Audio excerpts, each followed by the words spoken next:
Bien sûr, nous voulons parvenir à un accord. Au final avec l'Ukraine. Mais c'est tout simplement pratiquement impossible, en ce moment impossible juridiquement. Vladimir Poutine a affirmé aujourd'hui qu'il ne mettra pas fin à la guerre contre l'Ukraine tant que la Russie n'aura pas atteint tous ses objectifs, désormais plus nombreux. Et surtout, Poutine a déclaré qu'il est actuellement impossible de conclure un accord de paix, juridiquement, car celui-ci ne serait soi-disant pas reconnu au niveau international, et c'est pourquoi il est prêt à poursuivre la guerre. Poutine, lors de son discours aujourd'hui à Bichkek, a déclaré que la Russie ne mettra fin aux hostilités en Ukraine que si l'armée ukrainienne quitte les territoires qu'elle occupe. Elle devra donc se retirer totalement des 4 régions d'Ukraine que la Russie a illégalement revendiquées. Après cela, Poutine a affirmé que pour un accord de paix, l'Ukraine devrait organiser des référendums dans tous les territoires occupés. Et ce n'est qu'après cela qu'il serait possible de négocier la fin de la guerre. Eh bien, comme vous pouvez l'imaginer, en temps de guerre, il ne peut y avoir aucun référendum, donc Poutine ne fait que manipuler. De plus, Poutine a soutenu la propagande russe en déclarant que la Russie était prête à se battre jusqu'au dernier Ukrainien. Il a accusé l'Europe d'être responsable de la guerre et de profiter financièrement de celle-ci. Et puis, Poutine a également menacé l'Occident de conséquences si les avoirs russes gelés étaient confisqués en Europe. Et à la fin, Poutine a cyniquement déclaré qu'en général, il était d'accord pour que le plan de paix de Donald Trump serve de base à un futur accord de paix. Nous allons analyser toutes les déclarations faites aujourd'hui par le dictateur Poutine dans cette émission. Je m'appelle Alexei Petchi, discutons ensemble de ce sujet. Mais avant de commencer, je vous demande de vous abonner à la chaîne, de mettre un like, d'écrire n'importe quel commentaire sous cette émission et de vous abonner à ma chaîne Telegram Petchi News. Le lien se trouve dans la description de cette vidéo. Et si vous souhaitez soutenir le travail de cette chaîne YouTube, vous pouvez le faire en faisant un don via les liens et les coordonnées dans la description de cette vidéo. Je vous serai reconnaissant pour tout soutien. Aujourd'hui, Poutine a refusé de mettre fin à la guerre. Je me demande combien de fois Donald Trump acceptera encore de telles humiliations du dictateur du Kremlin. En fait, en ce moment même, son envoyé spécial, Steve Witkoff, se rend à Moscou pour mener des négociations sur un plan de paix qui, selon lui, pourrait conduire à la paix. Et ce même Witkoff, tout comme son patron Donald Trump, affirmait que Poutine voulait la paix comme jamais auparavant. Eh bien, Witkoff n'est même pas encore arrivé à Moscou. Et là-bas, on lui dit déjà qu'il n'y aura aucune paix, quels que soient les plans préparés par Witkoff et Dmitriev. Au Kremlin, on se moque ouvertement de Trump. Que se passe-t-il ? On assurait à Trump que leur plan de paix était un excellent document, qui apporterait sûrement la paix, il suffisait que l'Ukraine l'accepte sans condition. Mais aujourd'hui, à Bichkek, Poutine déclare que la Russie ne cessera les hostilités en Ukraine que si l'armée ukrainienne quitte Zénith, en se basant sur les actions militaires. Il faut une solution militaire. Pénélope Podleja-Chiania Taïogov et les Ukrainiens lors de la chute. Mais en tant qu'épreuve pour les Ukrainiens, cela s'est passé différemment. À ce moment-là, le contrôle des troupes a été terminé par Ives sous l'influence de Federflucht. J'espère que c'est une opportunité pour les employeurs. Mais d'après la déclaration ultérieure de Poutine, il s'avère que même le retrait complet des forces armées ukrainiennes des régions que le Kremlin a déclarées soi-disant russes ne conduira pas à la fin totale de la guerre. Ça ne change rien. En fait, Poutine a ensuite déclaré que la Russie voulait parvenir à un accord avec l'Ukraine, mais que juridiquement cela n'est pas possible pour le moment. Selon Poutine, seule la Verkhovna Rada d'Ukraine a le droit de prolonger ses pouvoirs en temps de loi martiale, mais pas le président. Citation. Il est inutile de signer des documents avec la direction ukrainienne. Ils ont commis une erreur stratégique en ayant peur d'organiser des élections. Autrement dit, Poutine dit clairement que n'importe quoi peut être écrit dans le plan de paix, mais il trouvera des prétextes pour ne pas arrêter la guerre. Car Poutine lui-même sait que sans la guerre, son régime s'effondrera tout simplement. Mais ce n'est pas tout dans le plan de paix. De Witkoff et Dmitriev, il y avait un point qui stipulait que les territoires occupés de l'Ukraine passaient en fait sous le contrôle de la Russie, mais qu'ils n'étaient même pas reconnus juridiquement comme russes par la communauté internationale. Et soi-disant, si l'Ukraine avait accepté tout le plan de paix, cela aurait arrêté la guerre. Et les territoires occupés auraient été considérés comme occupés et non comme russes. Je répète, On garantissait aux Américains que la guerre cesserait si vous acceptiez ce plan de paix sans condition. Mais aujourd'hui, Poutine déclare que la reconnaissance de facto ne lui suffit pas. Il lui faut une reconnaissance de jure. Et ensuite, il explique pourquoi. En effet, donc, si la communauté internationale ne reconnaît pas ces territoires comme russes, Poutine a juste titre. D'ailleurs, il craint que l'Ukraine ne récupère ces territoires par la force à l'avenir, car cela serait considéré comme la restitution des territoires légitimes de l'Ukraine. Et maintenant, écoutez attentivement.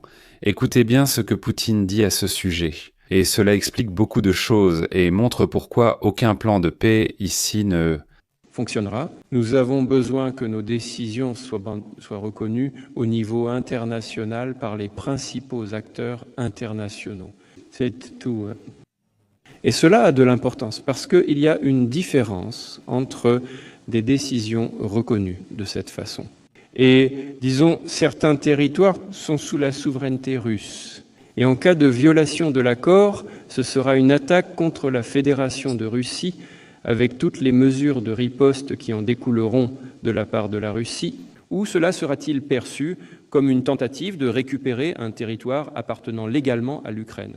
Ce sont des choses différentes. C'est pourquoi nous avons besoin d'une reconnaissance, mais pas de l'Ukraine aujourd'hui. J'espère qu'à l'avenir, nous pourrons également trouver un accord avec l'Ukraine. Vladimir Poutine affirme qu'en l'absence d'élections et de référendum en Ukraine, où les Ukrainiens céderaient leur territoire à l'occupant, aucun accord de paix ne sera conclu. Et c'est une impasse. Dans le plan de paix de Donald Trump, il était stipulé que les élections devaient avoir lieu 100 jours après la signature de l'accord de paix. Et cela semblait tout à fait normal, d'un point de vue juridique et politique. Mais Poutine dit aussi que cela ne lui convient pas. Mais la vérité, c'est que pendant la guerre, personne n'organisera aucune élection. Plus tard, Poutine a déclaré que la Russie était prête à se battre, comme il l'a dit, jusqu'au dernier Ukrainien. Selon le dictateur russe, ceux qui prônent la poursuite des hostilités jusqu'au dernier Ukrainien sont en Occident, ceux qui souhaitent continuer à voler de l'argent. Il a aussi évoqué l'argent, d'ailleurs. Le chauve. Le dictateur a déclaré que si l'Occident confisque les avoirs russes gelés, il y aura certaines conséquences. Et là, vous savez, j'aimerais bien voir la tête de Donald Trump. En effet, selon lui, comme il l'a déclaré, les résultats des négociations entre l'Ukraine et les États-Unis à Genève pourraient servir de base à de futurs accords de paix. Citation. Compris. Ils ont décidé entre eux que ces 28 points devaient être divisés en 4 parties distinctes. Tout cela nous a été transmis. C'est-à-dire que Poutine, excusez-moi, rit carrément au nez de Trump et il dit « Écoutez, la moitié de ces points sont irréalisables.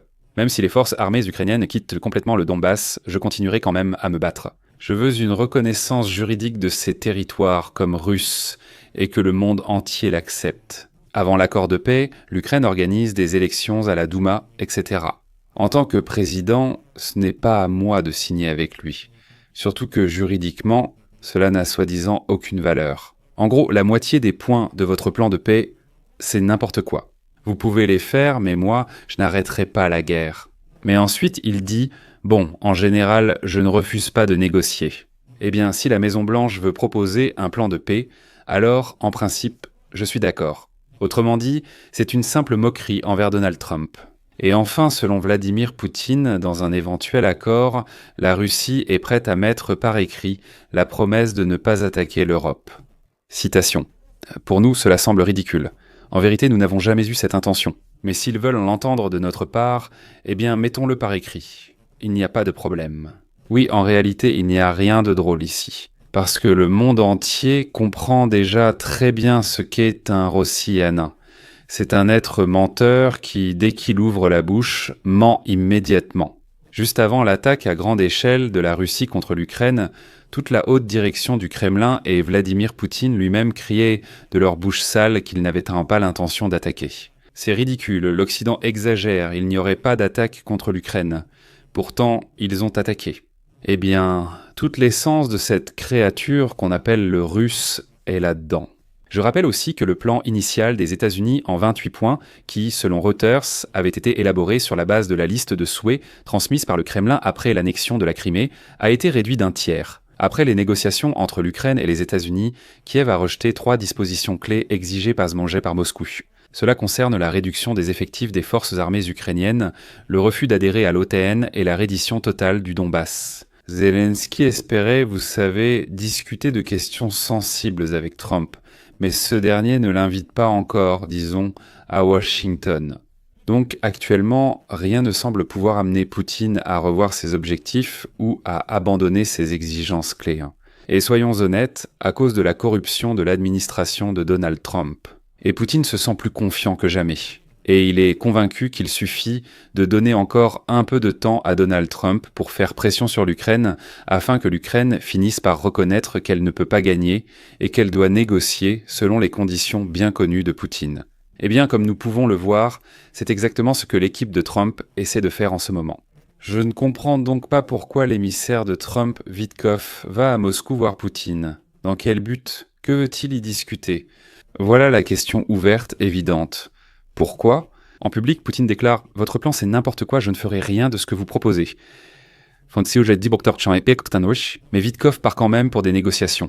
Je vais mettre des points de suspension ici. Donnez votre avis, vos conclusions dans les commentaires sous cette vidéo, abonnez-vous à la chaîne, cliquez sur la cloche et n'oubliez pas de mettre un like.